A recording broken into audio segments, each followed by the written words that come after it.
All right, so today we're going to talk about sprinkler valves in Palm Desert, California. I want to show you why it's important to keep an eye on these things. So right here we have some sprinkler valves. Now, one of the problems we're having is the lawn zone behind us won't pop up all the way. The heads don't quite have enough pressure. One of the problems is the sprinkler valve is so old.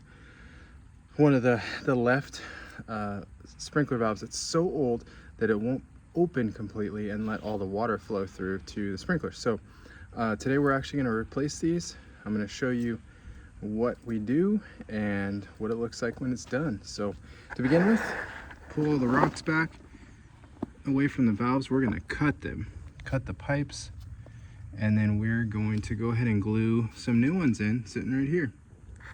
So check it out. Let's see how it goes. Okay, valves have been cut out. Try to cut them as level as possible. This will make everything better and easier later.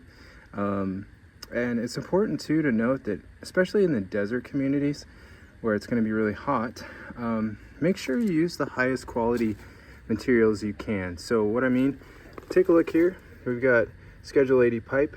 Here we have Schedule 40. In my opinion, this is not a written rule, but this really shouldn't be out in the sun. This is okay to be out in the sun. You can see how much thicker it is. Holds up a lot better to the elements. So that's actually what we're putting back in.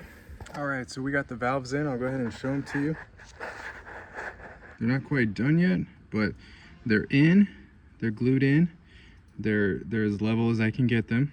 And now it's time to do the wiring and all the final touches. Now this is kind of where some guys mess up and they drop the ball.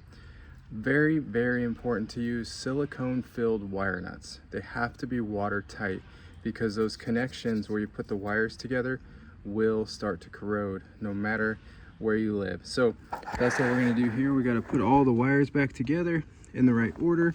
Typically it's from this side to this side in order. 1, 2, 3, 4, and that's what we go. We're going for it. So we'll get that done. All the final touches, cover it back up as much as we can. And also it's really important to make sure it looks decent. Like, make sure the wires are tucked in as much as possible. Don't just leave a huge bundle of wires out to look nasty. Even though you have nice valves, try to make it as clean as possible. Just like underneath the car, under the hood, where everything's has its place and the wires are all tucked in and everything's zip tied together. That's the best thing to do. So that'll be the final step. Okay, this is the final product. So as you see, wires are neatly put away with zip ties. There's no exposed white piping or white fittings, the Schedule 40 PVC. So nice and clean, everything works. It's as level as it can be. That's the way you want to do it. Don't skip any steps. This will last quite a while. This is the way to do it.